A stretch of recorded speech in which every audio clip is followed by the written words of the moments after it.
On the early morning of August 6th, 1945, three B-29 superfortresses of the 393rd Bombardment Squadron, 509th Composite Group, lifted off the small Pacific island of Tinian.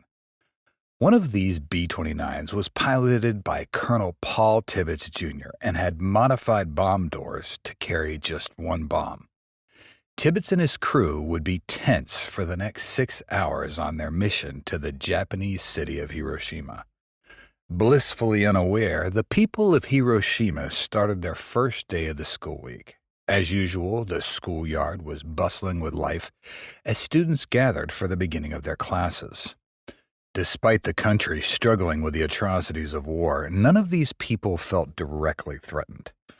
Unlike Tokyo, Hiroshima had not yet suffered devastating bombing campaigns, and most people had not experienced the full horrors of the war. However, in an instant and a flash of light, the world changed forever. This is the story of the atomic bomb, a weapon that in just one day killed thousands, but also, paradoxically, saved the lives of many more. Less than 4 years earlier, hardly any Japanese believed that a day would come when the country and the emperor would be on their knees. In late 1941, the Imperial Navy delivered a surprising blow to American domination of the Pacific Ocean by destroying most of their fleet at the Pearl Harbor base in Hawaii. The strike, however devastating it was not a decisive one. The United States struck back the Battle of Midway in 1942 and took over the initiative in the Pacific theater of war. Exploiting the ingenious island-hopping campaign, the U.S. pushed back Japanese forces from the Pacific Islands. Hopping from Tarawa to Peleliu, Iwo Jima, and Okinawa, Americans were coming closer to the Japanese mainland, but at the terrible cost of lives, both American and Japanese.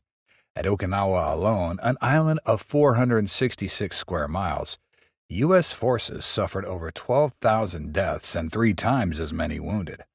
The civilian casualties on the island were even more staggering, measuring in tens of thousands.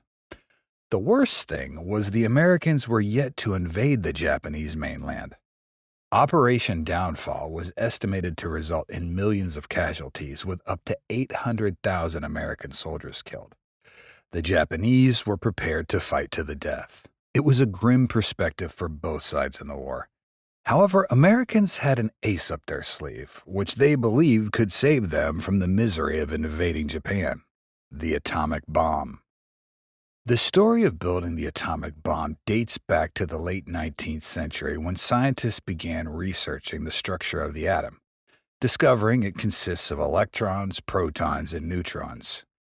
Interest grew when it was revealed that nuclear disintegration could release great energy. German scientists Otto Hahn and Fritz Strassmann proved this with their uranium experiments, attracting the Nazi regime's attention, which saw the potential to dominate Europe and the world. Fearing this scenario, Albert Einstein wrote to President Franklin Roosevelt, warning of Nazi Germany's potential to develop nuclear weapons. This led to the Manhattan Project, a massive secret effort to build the atomic bomb. Influenced by discoveries from German scientists who fled Nazi rule and continued their work in Great Britain, the project gained momentum despite financial constraints, leading the British to propose collaboration with the Americans. Colonel Leslie Richard Groves, known for his strict discipline and organizational skills, led the Manhattan Project. Robert Oppenheimer, a renowned scientist and professor at the University of Berkeley, was appointed as the scientific director. In 1942, Oppenheimer and Groves selected Los Alamos, New Mexico, as the bomb's laboratory site, gathering some of the finest physicists and chemists from around the world to create the first atomic bomb. On July 16, 1945, the first atomic bomb test, named Trinity, took place in the New Mexican desert. The plutonium bomb was tested at 5:29 a.m., resulting in a powerful and bright explosion, with the flash seen as far away as Santa Fe, 400 kilometers from the test site. A mushroom cloud rose 12 kilometers into the sky, and the immediate area was destroyed, with all signs of life wiped out within a 3-kilometer radius. Observers 16 kilometers away were knocked down by the shockwave. The scientists and military personnel had mixed reactions. Some were jubilant, while others were deeply moved by the power they had unleashed. Robert Oppenheimer famously quoted the Bhagavad Gita saying, "I am become death, the destroyer of worlds." General Groves communicated the test's success to Washington using a prearranged code, reporting it was successful beyond imagination. The Americans had built the bomb. The entire project was kept so secret that not even Vice President Harry Truman knew anything about it. However, when on April 12, 1945, he became President of the United States after the sudden death of Franklin D. Roosevelt, he got familiarized with it. He was briefed on the bomb's potential to destroy entire cities, as well as about the timeline for the bomb's readiness. Truman quickly understood the strategic importance of this new weapon, that it could potentially end the war with Japan, but also serve as a powerful tool in post-war negotiations with the Soviet Union. Truman compared these factors to the moral implications of using a weapon that could kill thousands in a split second, and ultimately decided to use the bomb and bring a swift end to the war. He approved the creation of the committee of top scientists, military leaders, and government officials to oversee the bomb's development and use. In 1945, leaders from the United States, Britain, and the Soviet Union met in Potsdam, Germany. President Truman, Prime Minister Churchill, and Premier Stalin discussed the end of World War II and plans for post-war Europe. When Truman got the news about the successful Trinity test, he gained a boost of confidence. He shared the news with Churchill, who also understood that the bomb could end the war with Japan quickly. They also knew it gave them an advantage over Stalin. Truman mentioned to Stalin that the United States had a powerful new weapon without giving details. Stalin acted like he didn't care, but he was secretly worried and told his scientists to work faster on their own bomb. At the conference, the Big Three announced the Potsdam Declaration, urging Japan to give up or face prompt and utter destruction. The Allies dropped leaflets over Japan and broadcasted the message on the radio, telling the Japanese people about the Potsdam Declaration. The declaration said Japan must disarm, punish war criminals, and let its people choose a new government. It did not say what would happen to the emperor, which was very important to the Japanese. The Japanese government had a hard time deciding how to respond. Its leaders were split. Some thought they could still negotiate through the Soviet Union, hoping Stalin would help get them better terms, but Stalin had already decided to join the war against Japan. The Japanese military leaders did not want to surrender. They believed in fighting to the end.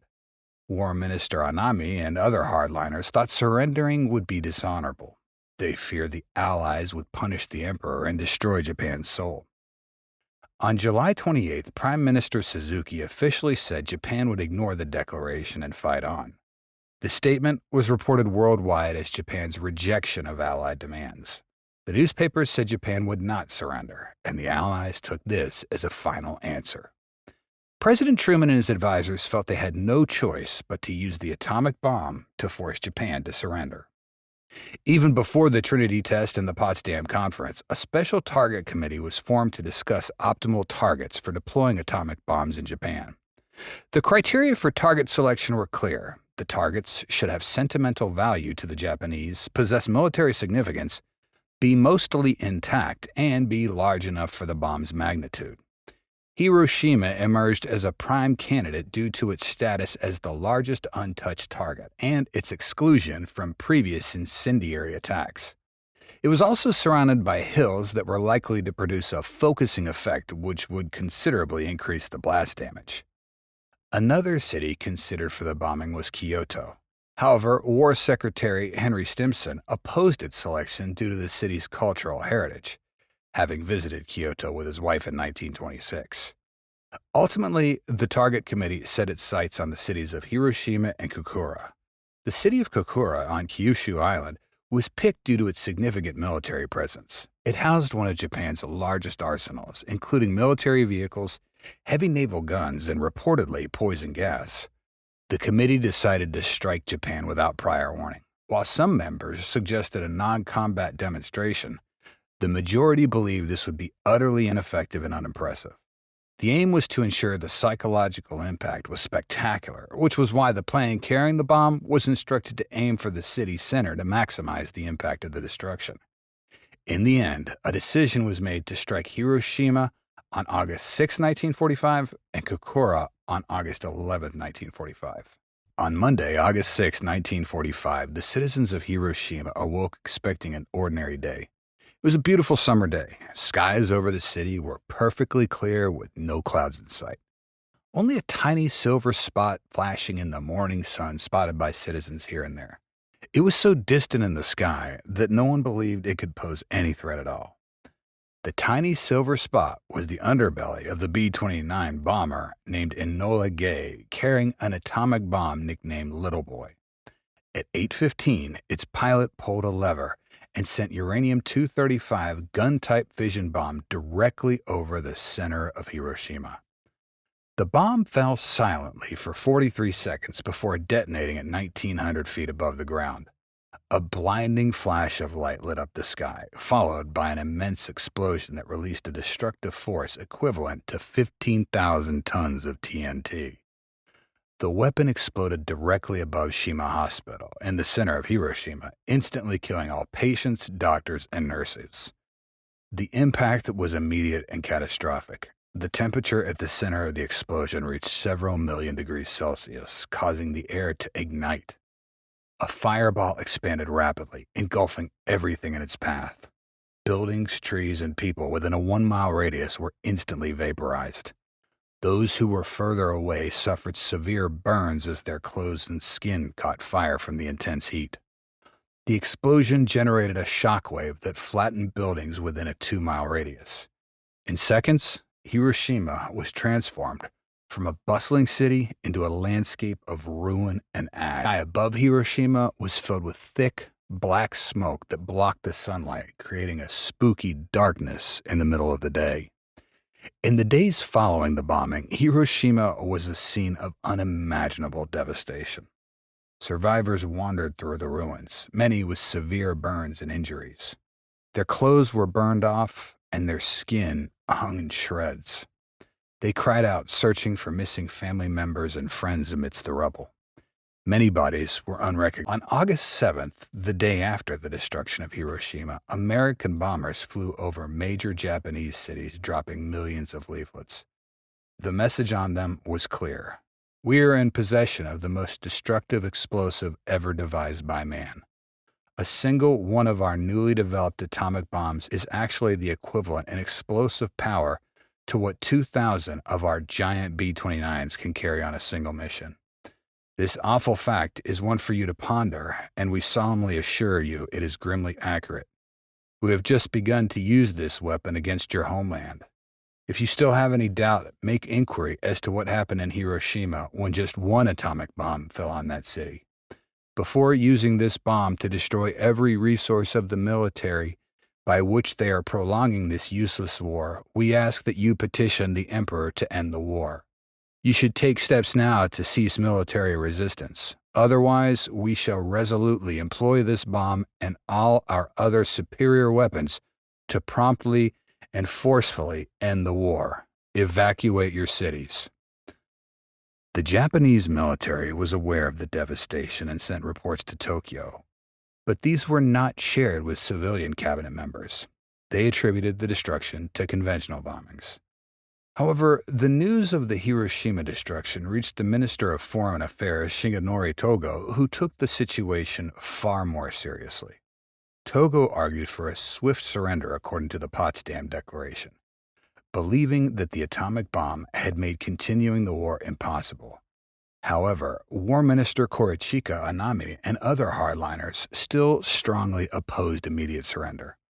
They refused to believe that the United States had more than one atomic bomb and that by delaying, they could negotiate better surrender terms. On August 9th, after much persuading by Togo and the other peace advocates, Emperor Hirohito accepted that surrender was the only option. However, with the condition that the acceptance of the Potsdam Proclamation shall not have any influence on the position of the Imperial House. Prepared to convey the message of surrender, Prime Minister Suzuki scheduled immediate meetings of the full cabinet and the Supreme Council at 10 a.m. Unbeknownst to them, at that time, the second atomic mission was already set in motion.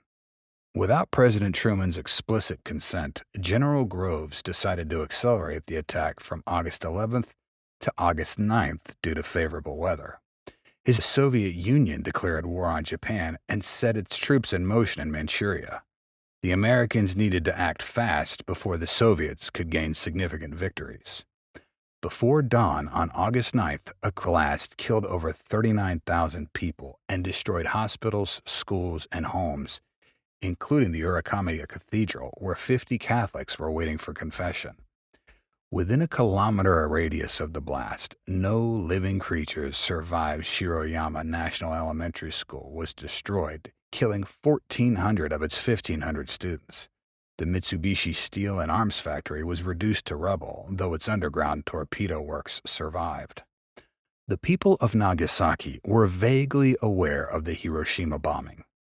Leaflets and flyers dropped by the U.S. had warned them of the destruction, but many ignored these warnings. The devastating impact of the bomb left survivors in a state of shock.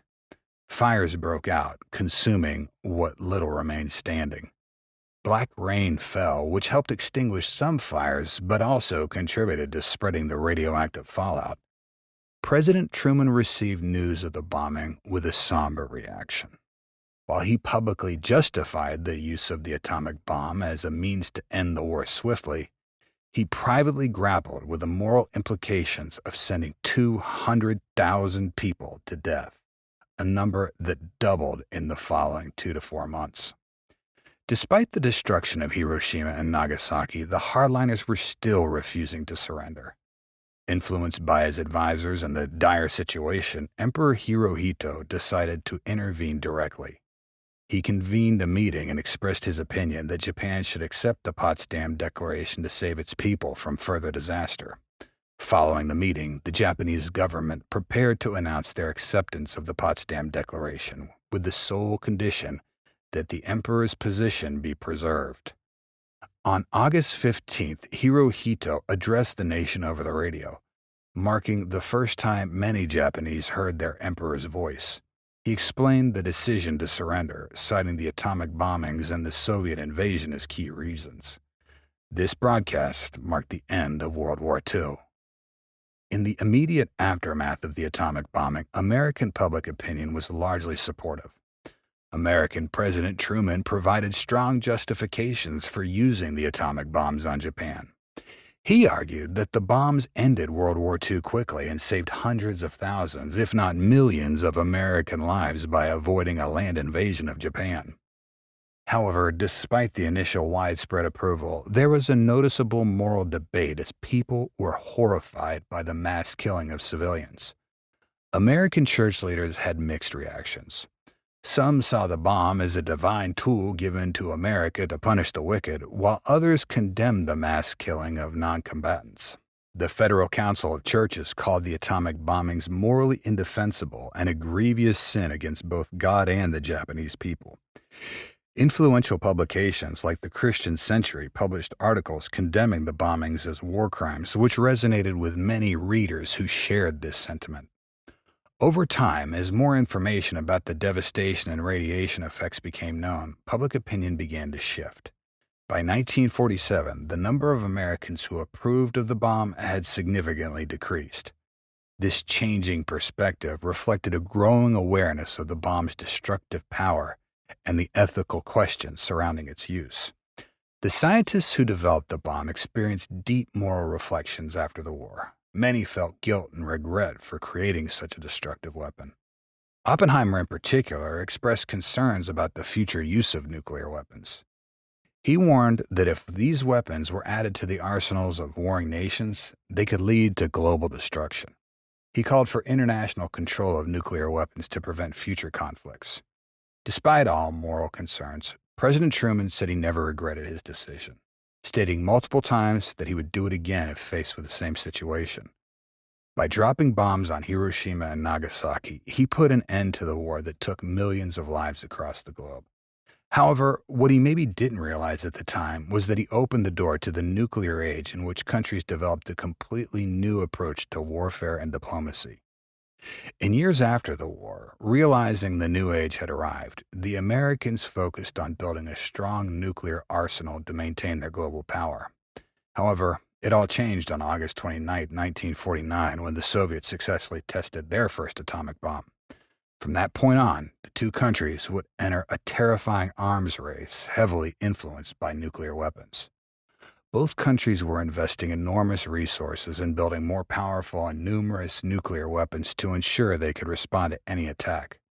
This strategy, known as mutually assured destruction, meant that neither side could risk starting a war without facing total annihilation. Throughout the entire Cold War era, the world public lived in a constant fear of nuclear war. Many leaders and citizens around the world called for disarmament and stricter controls on nuclear weapons. Despite these efforts, nuclear weapons remained a central part of military strategy and international relations. The legacy of their use in World War II continued to shape the policies and fears of nations in the nuclear age. Thank you for watching this episode. Let us know in the comments what you think of the decision to drop the bomb versus invade Japan. Stay tuned for more by subscribing, and don't forget to hit the bell icon.